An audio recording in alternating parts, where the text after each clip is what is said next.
করছেন। আসসালামু আলাইকুম। এখন দেখবেন সংবাদ শিরোনাম।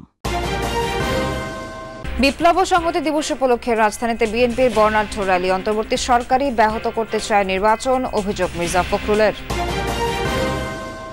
সংস্কারের বিরুদ্ধে গিয়ে মুজিববাদী রাজনীতিকে প্রাসঙ্গিক করে তুলছে অনেকে, মন্তব্য আসিফ মাহমুদের। জুলাই সনদে কোনো নোট অফ ডিসেন্ট চায় না এনসিপি, বললেন নাহিদ। স্বৈরাচার বিতাড়িত করা তরুণরাই বাংলাদেশ বিনির্মাণে ভূমিকা রাখবে, মন্তব্য জামায়াত আমিরের। আগামী নির্বাচনে আরেকটি মিরাকল হতে পারে, বললেন ডক্টর তাহের। ফরিদপুরের বোয়ালমারীতে বিএনপির দুই গ্রুপের মধ্যে সংঘর্ষ, ধাওয়া পাল্টা ধাওয়া, আগুন নেভাতে ফায়ার সার্ভিসকে বাধা, বেশ কয়েকজন আহত। এতক্ষণ শুনছিলেন সংবাদ শিরোনাম, এখন দেখবেন বিস্তারিত। এবার সরকারের বিরুদ্ধে ফেব্রুয়ারি নির্বাচন ব্যাহত করার অভিযোগ তুলেছে বিএনপি।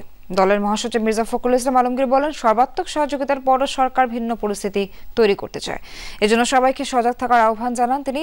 বিএনপি নেতারা বলেন, রাজপথে নামলে কারোর রেহাই মিলবে না। বিপ্লব ও সংহতি দিবস উপলক্ষে রাজধানীতে আয়োজিত শোভাযাত্রার আগে সমাবেশে কথা বলেন তারা। এবার বিপ্লব ও সংহতি দিবস এমন এক সময় যখন বিএনপির সর্বস্তরে বইছে নির্বাচনী হাওয়া, আর সে আবহাওয়ায় সাজে শোভাযাত্রাও। চিরচেনা স্লোগান বাদ দিয়ে শোভাযাত্রা থেকে শুধু উচ্চারিত হয় ধানের শীষের ধ্বনি। তুলে ধরা হয় স্বৈরাচারী শাসনের কুশীলবদের ব্যঙ্গাত্মক চিত্র। বিএনপি কেন্দ্রীয় কার্যালয় থেকে শুরু হওয়া শোভাযাত্রার শুরুর অংশ থাকলেও শেষটা দেখা ছিল দুষ্কর। নানা ঢঙ্গে দলীয় নেতাকর্মীদের পাশাপাশি কর্মী সমর্থকদের নিয়ে হাজির হন ঢাকার বিভিন্ন আসনের বিএনপির সম্ভাব্য প্রার্থী ও এমনকি মনোনয়ন বঞ্চিতরাও। ছিলেন সম্প্রতি বিএনপিতে যোগ দেয়া আলোচিত মীর স্নিগ্ধ। ৭ নভেম্বর সিপাহী জনতার সেদিনের ঐতিহাসিক ভূমিকাকে বিপ্লব ও সংহতি দিবস নামে পালন করে বিএনপি। শোভাযাত্রার আগে সমাবেশে ভোট বিরোধী শক্তির ষড়যন্ত্র নিয়ে সবাইকে সোচ্চার থাকার আহ্বান জানান শীর্ষ নেতারা। আমরা বরাবর সহযোগিতা করে যাচ্ছি। আপনারা যদি আমাদের এই নম্রতাকে, এই ভদ্রতাকে যে দুর্বলতা ভেবে থাকেন, বোকার স্বর্গে বসবাস করছেন। র্যালি পূর্ব সমাবেশে বিএনপি মহাসচিব বলেন, নির্বাচন বানচালের চেষ্টা হলে জনগণ রুখে দিবে। আজকে দুর্ভাগ্য আমাদের, আজকে অন্তর্বর্তীকালীন সরকার যাকে আমরা সম্পূর্ণ সমর্থন দিয়েছি, তারা আজকে নিজেরাই আজকে একটা অবস্থা তৈরি করছে যাতে করে নির্বাচন ব্যাহত হয়। ওই রাজনৈতিক দলগুলো যে কয়েকটা এই গণভোটের চাপ দিচ্ছে, তারাও আজকে পরিষ্কার ভাবে বলতে চাই যে নির্বাচনকে বানচাল করবার ষড়যন্ত্র করছে। আমরা খুব পরিষ্কার করে বুঝিয়ে দিতে চাই, গণভোট হলে নির্বাচনের দেরি হতে হবে এবং সেই নির্বাচন 2026 সালের ফেব্রুয়ারি মাসেই হতে হবে, অন্যথায় বাংলাদেশের মানুষ কিছু মেনে নেবে না। নয়াপল্টন থেকে শুরু শোভাযাত্রা শান্তিনগর, মগবাজার, বাংলা মোটর হয়ে কারওয়ান বাজারে মোড়ে গিয়ে শেষ হয়। র্যালি সফল করায় সেখানে মির্জা ফখরুল সবাইকে ধন্যবাদ জানান। এর আগে ৭ নভেম্বর উপলক্ষে বিএনপির প্রতিষ্ঠাতা জিয়াউর রহমানের সমাধিতে শ্রদ্ধা জানান নেতাকর্মীরা। সেখানে দলের মহাসচিব মির্জা ফখরুল ইসলাম আলমগীর বলেন, গণতন্ত্র ধ্বংস করতে আবারও চক্রান্ত চলছে।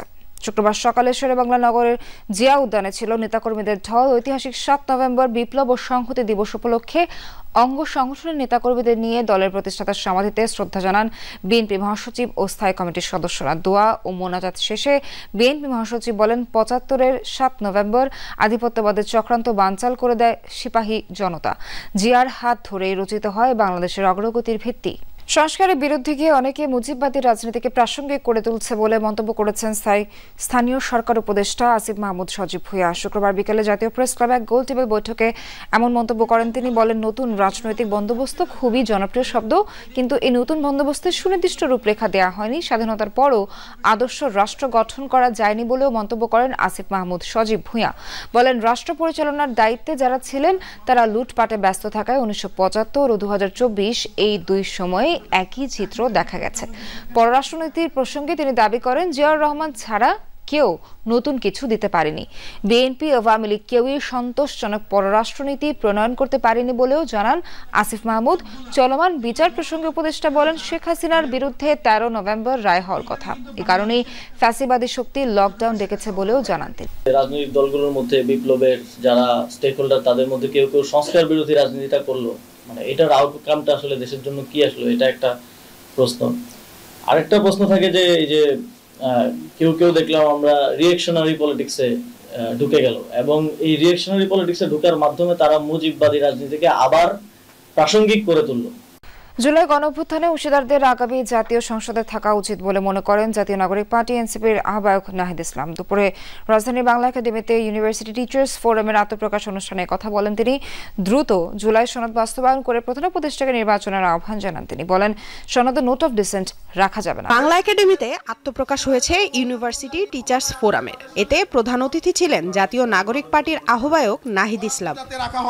ইউনিভার্সিটি টিচার্স ফোরামের শিক্ষকরা শিক্ষা খাতে বেশি বাজেট বরাদ্দ সহ নানা দাবি তুলে ধরেন। অনুষ্ঠানে এনসিপির আহ্বায়ক নাহিদ ইসলাম বলেন, শিক্ষকরা গণতন্ত্র প্রতিষ্ঠার জন্য লড়াই করে যাচ্ছেন। তিনি আরও জানান, গত 16 বছরে শিক্ষা ব্যবস্থা ধ্বংস করা হয়েছে।